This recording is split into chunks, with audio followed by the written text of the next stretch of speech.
Hi everyone, welcome to my project, and today we are going to be looking at technology. So what do I mean by technology? The Education Endowment Foundation described digital technology as the use of computer technology assisted strategies to support learning within schools. This can be split into two categories: technology for students and technology for teachers. But first, let's look at some technology history. In 1975, Apple started donating Apple I model computers to schools as computer usage continued to grow rapidly in the 1970s. Computer-aided instruction gained widespread acceptance in schools by the 1980s. It was during this time that drilling and practice programs were first developed for exclusive classroom aid. Schools became divided over which computer manufacturers they were willing to support, with grade schools generally using Apple computers and high schools preferring DOS-based machines. So now let's learn about how we use technology in our classrooms. In Teaching and Learning in the Digital Age, Starkey mentions when planning in the digital age, the teacher will draw on the following: content knowledge, pedagogical content knowledge, knowledge of educational psychology, knowledge of learners, and contextual knowledge. So first, let's start with content knowledge. Every subject has its own body of knowledge. For a teacher to be able to teach, they have to know about their subject. As media trainees, we need to know about all the different forms of media, along with knowledge on the set text too. For example, you could have magazines with The Big Issue and Huck, TV looking at Stranger Things and The Sweeney, music videos looking at David Guetta to Beyonce, newspapers looking at things like The Guardian, The Daily Mail, radio, for example The Archers and BBC Radio 1, video games with Fortnite and Minecraft, film industry with Disney and Warped Film, advertising with This Girl Can Old Spice, and that's not even including practical work where you might need to know Photoshop, Premiere Pro, Final Cut Pro, cameras, tripods, lighting, import and exporting. For us media teachers, that's a lot of content knowledge. However, lucky for us, we are teachers in this digital world, so all we have to do is click a button or ask Alexa for more information. Students in the digital age will continue to learn what each subject contributes to broader understanding of society, the world and beyond, and the methodologies unique to the subject. And now on to pedagogical content knowledge. Identified by Lee Solman in 1986 as the understanding and skill needed to teach students the knowledge of a particular subject.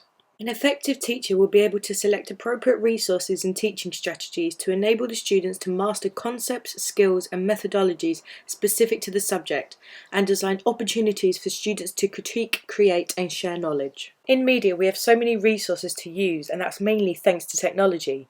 That we have YouTube clips like using Miss Fisher, we have online tutorials like Mr. Hunter making a magazine front cover, and we have articles, papers and blog pages giving us more information about our media texts. We can also design practical tasks so students can create, critique and share knowledge. For example, group presentations on PowerPoint, making magazine front covers on Photoshop and video essays just like this one. And now moving on to knowledge of educational psychology. Teachers in the digital age will understand motivational and behavioural theories and be able to apply appropriate strategies to engage students in learning. A digital age teacher will make learning the focus rather than the task. And this is where you can connect many of the pedagogical greats like Vygotsky with scaffolding, Piaget with constructivism, Alexander with the dialogic classroom, Petty with creativity, Cowley with behaviour, Bruno with discovery learning and Hattie with visual learning.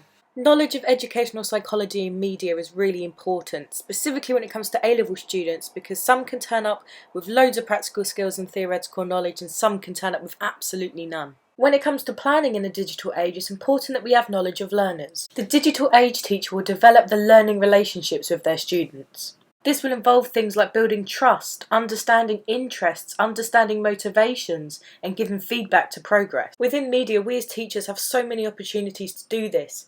Technology makes it all that much easier too. For example, during an introductory lesson, students can do research around that media form but using things that they like. And you can incorporate their interests into your lessons. And finally, contextual knowledge. Contextual knowledge is knowing the context in which the learner is situated and where the teaching occurs. In the digital age, the context may be broader than the local environment. It could include a virtual or global environment. A great example of this is what's happening right now with education in 2020. On Friday the 20th of March 2020, schools were closed as a result of coronavirus. They cancelled GCSEs and A-levels. All schools have taken their own approach. The government, on the 7th of April 2020, gathered together an initial list of resources to help children learn at home, most of these including technology. Schools are using softwares like Microsoft Teams, Google Classrooms, Skype and Zoom in order to continue education and communication. None of this would have been possible without technology. Amongst all the advantages of using technology, there are some disadvantages too. For things like hardware, software and installations, the total financial cost can be really high. Expenditure for an average programme is estimated at £300 per student for new equipment and technical support, and a further £500 per class for professional development and support. Using technology in the classroom often requires additional training and support for teachers. Not all students will be able to have access to technology due to its high financial costs, therefore making it not accessible for all. If everything is available online, it will give students more reasons to skip school.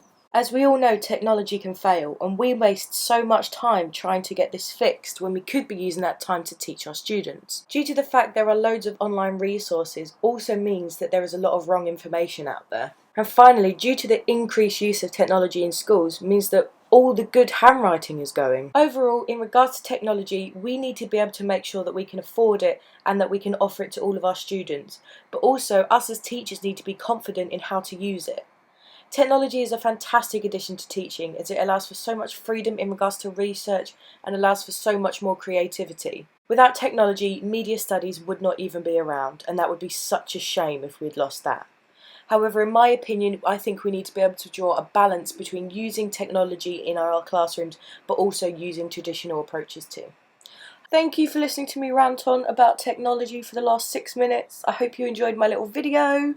I certainly learned a lot from it, one thing being how to animate and how to draw Keith dressed as a little cartoon figure. I didn't really know how to end this, so I'm going to leave you with the pedagogies.